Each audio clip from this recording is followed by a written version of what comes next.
उत्तराखंड, जिसे हम देवभूमि कहते हैं, लेकिन इसी देवभूमि की एक बेटी अंकिता भंडारी आज एक ऐसा नाम बन चुकी है जो सिस्टम की अंतरात्मा को झकझोर रहा है।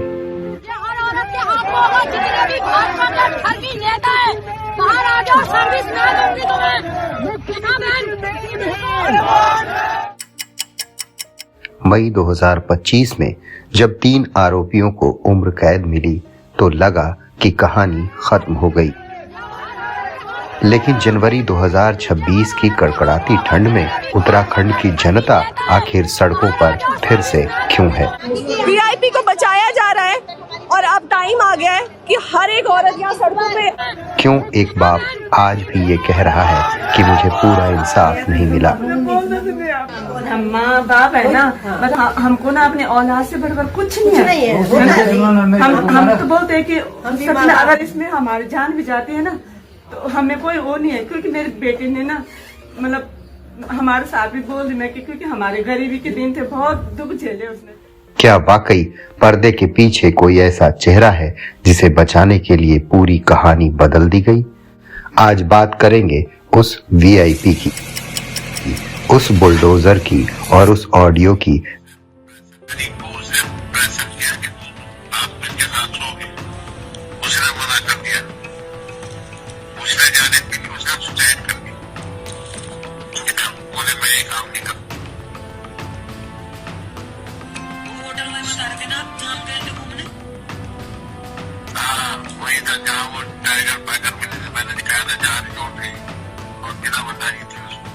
जिसने इस केस की आग को फिर से सुलगा दिया है। सितंबर 2022, 19 साल की अंकिता पौड़ी गढ़वाल के एक छोटे से गांव से निकलकर ऋषिकेश के वनंतरा रिजॉर्ट में रिसेप्शनिस्ट की नौकरी करने आई थी। उसे क्या पता था कि जिस नौकरी को वो अपने परिवार का सहारा समझ रही थी वही उसकी मौत का जाल बन जाएगा। आरोप है कि उस रात अंकिता पर एक वीवीआईपी को एक्स्ट्रा सर्विस देने का दबाव बनाया गया। एक मध्यम वर्गीय परिवार की बेटी ने अपनी गरिमा के लिए समझौता करने से इनकार कर दिया। यही उसका गुनाह बन गया। 18 सितंबर की रात उसे रिजॉर्ट से बाहर ले जाया गया और फिर वो कभी वापस नहीं लौटी। अंकिता लापता थी, छानबीन चल रही थी, लेकिन तभी रातों रात एक ऐसी घटना हुई जिसने इस केस को संदिग्ध बना दिया। प्रशासन ने वनंतरा रिजॉर्ट पर बुलडोजर चला दिया। तर्क दिया गया कि निर्माण अवैध था, लेकिन सवाल उठता है इतनी जल्दी क्या थी? क्या उस कमरे के सबूत मिटाने के लिए बुलडोजर चलाया गया जहां अंकिता रहती थी? गरिमा दसौनी और जनता आज भी पूछ रही है वो आदेश किसका था? सीबीआई जांच की संस्तुति कर दी है। अभी भी जानना है कि वीआईपी कौन था इस पूरे प्रकरण में। हमें जानना है कि बुलडोजर चलाने वाला कौन था, वहां पुलिस कस्टडी में 2 बार आग लगाने वाला कौन था, अंकिता भंडारी के बिस्तर को स्विमिंग पूल में डालने वाला कौन था। बहुत सारे अनसुलझे सवाल हैं जिनका जवाब अभी तक नहीं मिला है। मई 2025 में कोर्ट ने पुलकित आर्य और उसके साथियों को उम्र कैद की सजा सुनाई। कानून की नजर में केस बंद हो गया, लेकिन उत्तराखंड की गलियों में एक सवाल गूंजता रहा, वो वीवीआईपी कौन था? क्या पुलकित सिर्फ एक मोहरा था? क्या अंकिता ने जिस शख्स को सर्विसेज देने से मना किया था वो सलाखों के पीछे है या सत्ता के गलियारों में सुरक्षित? मामला शांत हो रहा था कि तभी 29 दिसंबर 2025 को उर्मिला सनावर का एक वीडियो सामने आता है। उर्मिला, जो खुद को एक पूर्व विधायक की पत्नी बताती हैं, उन्होंने एक ऑडियो जारी किया। इस ऑडियो ने पूरे राज्य में भूचाल ला दिया। इसमें दावा किया गया कि अंकिता की हत्या के पीछे एक बेहद ताकतवर नेता का हाथ है। 7 जनवरी को दिल्ली हाई कोर्ट ने उस नाम को लेने पर रोक लगा दी। हम उस नाम को नहीं ले सकते, लेकिन उस ऑडियो ने दबी हुई चिंगारी को शोला बना दिया। लोग पूछने लगे, क्या असली कातिल आजाद घूम रहा है? दबाव इतना बढ़ा कि मुख्यमंत्री पुष्कर सिंह धामी को प्रेस कॉन्फ्रेंस करनी पड़ी। उन्होंने कहा कि जिस नेता का नाम लिया जा रहा है वो उस वक्त राज्य में थे ही नहीं। उन्होंने उन्हें प्रभारी कहकर संबोधित किया।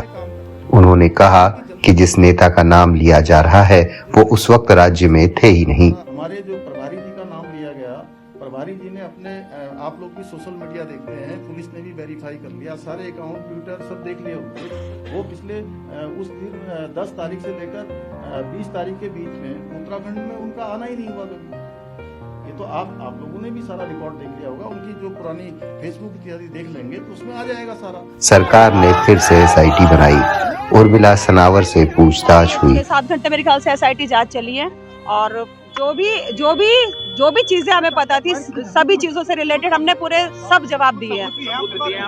जो सब चीजें हैं और हाँ सब दिए, पूरी रिकॉर्डिंग भी बताई, टाइम भी बताया, हर चीज जो पूछा। इतने घंटे आप पता है कि बातचीत चली है तो रिकॉर्डिंग के अलावा कोई अन्य सबूत भी आपके पास जो आपने साइट में है? वो देखिए बाकी सुरेश राठौर देगा, क्योंकि सुरेश राठौर और वो बहुत ज्यादा लंगोटिया यार थे, दुष्यंत कुमार गौतम, तो वो उन्हीं को पता है, उसी के विषय में वही। लेकिन जनता का भरोसा डगमगा चुका है।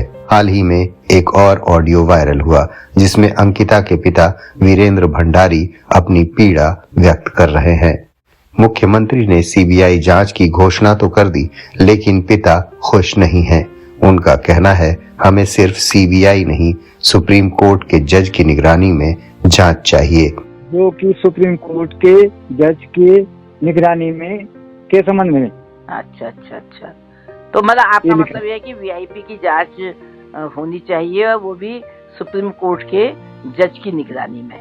यही तो मांग है आपकी, हम लोगों की भी मांग यही है कि जो सिटिंग जज है सुप्रीम कोर्ट का उसकी ही निगरानी में होनी चाहिए। ये जनता की भी मांग है, जो आपकी मांग है वही जनता की भी मांग है। हाँ। और जो सीएम साहब के जो वीडियो देखी मैंने उसमें कोई जिगर ही नहीं है। वीआईपी के नाम पर सरकार अब भी चुप क्यों है? सोचिए उस पिता पर क्या बीत रही होगी जिसने अपनी बेटी खोई, 3 साल कोर्ट के चक्कर काटे और आज भी उसे लगता है कि उसकी बेटी के कातिल सुरक्षित हैं। अंकिता भंडारी केस अब सिर्फ एक मर्डर केस नहीं है, ये न्याय प्रणाली और सत्ता के रसूख के बीच की लड़ाई है। क्या सीबीआई बिना दबाव के उस वीआईपी तक पहुंचेगी? क्या बुलडोजर चलाने वाले अधिकारी का नाम सामने आएगा? क्या पहाड़ की इस बेटी को पूर्ण न्याय मिलेगा? अंकिता अब वापस नहीं आएगी, लेकिन अगर आज सच दब गया तो देवभूमि की किसी और बेटी की हिम्मत टूट जाएगी। आप क्या सोचते हैं? क्या ये आंदोलन सच को सामने ला पाएगा? अपनी राय कमेंट में जरूर लिखें। सच्चाई की इस लड़ाई में बने रहने के लिए चैनल को सब्सक्राइब करें। जय हिंद, जय उत्तराखंड।